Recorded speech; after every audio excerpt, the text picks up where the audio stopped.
जैसे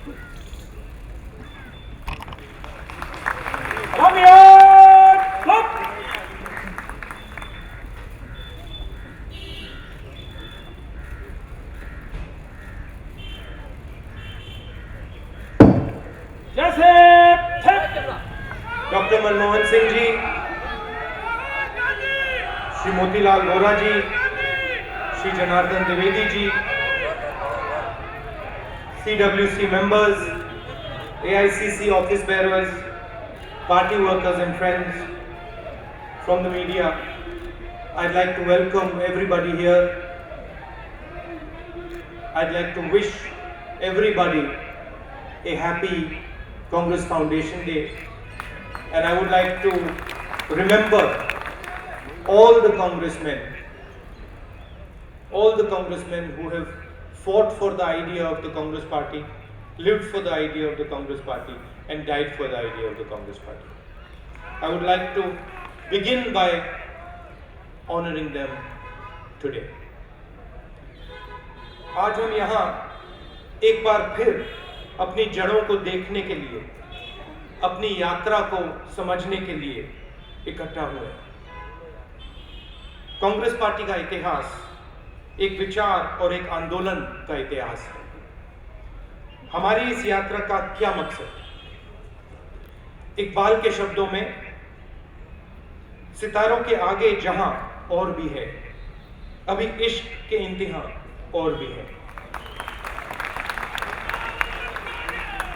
सबसे पहले मैं रिश्ते की बात करना चाहूंगा।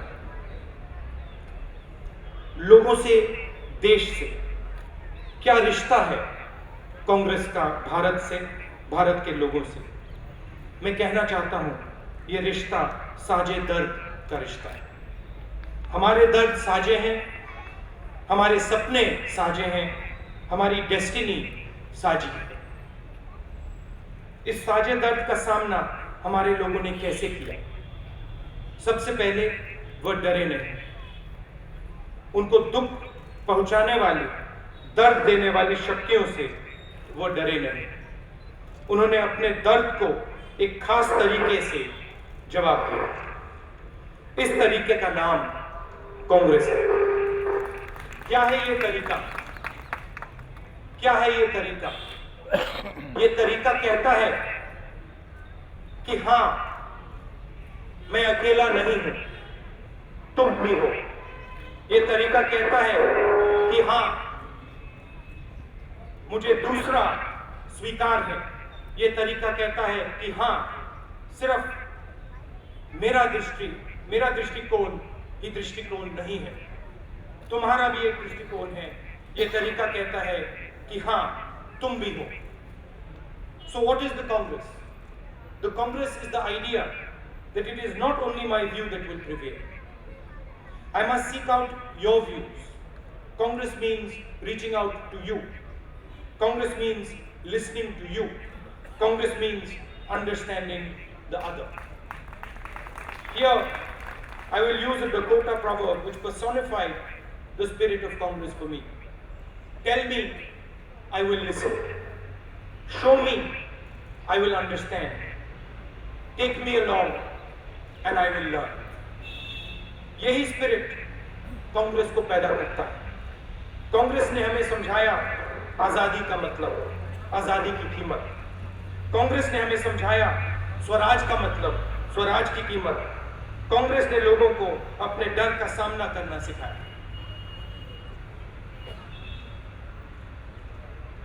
आज मोदी जी की सरकार भारत के ताने बाने को तोड़ रही है।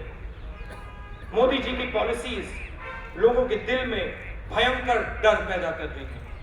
मोदी जी इस दर्द और डर को घृणा में बदलने का काम कर रहे हैं। डिमोनेटाइजेशन इसका एक उदाहरण है। मोदी जी ने कहा कि भ्रष्टाचार के खिलाफ, काले धन के खिलाफ वो एक यज्ञ कर रहे हैं। 8 नवंबर को उन्होंने कहा कि मैं एक यज्ञ कर रहा हूं। हर यज्ञ में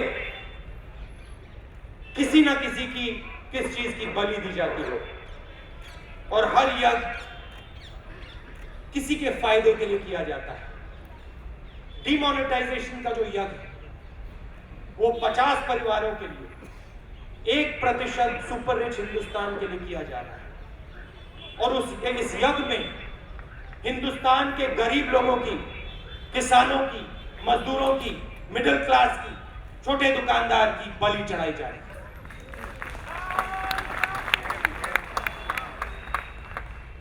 जबरदस्त दर्द हुआ है। किसान कैश से बीज खरीदता है, कैश से खाद खरीदता है, मोदी जी ने उसकी हाथ से उसका पैसा छीना। पहली बार हिंदुस्तान की फाइनेंशियल इंडिपेंडेंस पे उन्होंने चोट मारी। सरकार का पैसा नहीं, जनता का पैसा है। किस बेसिस पे नरेंद्र मोदी जी ने हमारे लोगों के ऊपर एक लिमिट लगाई है, 24,000 रुपए की लिमिट? किस बेसिस पे लगाई है ये? लक्ष्य है चुने हुए लोगों की सरकार चलाओ, गरीब लोगों से पैसा खींचो, चुने हुए लोगों को दो, दर्द फैलाओ, गुस्सा फैलाओ और उसके बल पर राजनीति करो। मोदी जी भ्रष्टाचार की बात कर रहे हैं। मोदी जी ने कहा कि भ्रष्टाचार के खिलाफ मैंने ये काम किया। हमने दिखाया कि मोदी जी के बारे में, मोदी जी के ऊपर सवाल उठाए जा रहे हैं, मोदी जी पर आरोप लगाए जा रहे हैं। ये हम नहीं लगा रहे हैं, इनकम टैक्स डिपार्टमेंट के लोगों ने डॉक्यूमेंट्स सहारा से, बिरला से निकाले। मोदी जी भ्रष्टाचार से लड़ना चाहते हैं, मगर जो सवाल उनके ऊपर उठ रहे हैं, जो जनता उनसे पूछ रही है, उन सवालों का जवाब मोदी जी देना नहीं चाहते।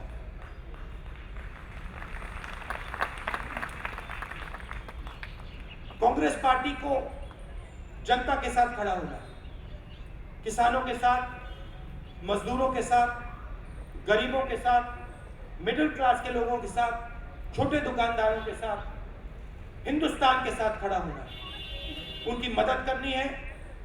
और इस मुश्किल समय में कांग्रेस पार्टी को लोगों के बीच में जाना है, हमारे वर्कर्स को लोगों के बीच में जाना है। मुझ में पूरा भरोसा है कि आप ये काम करेंगे।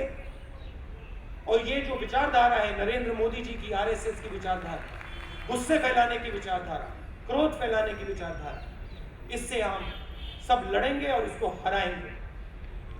आप सबका बहुत बहुत धन्यवाद। एक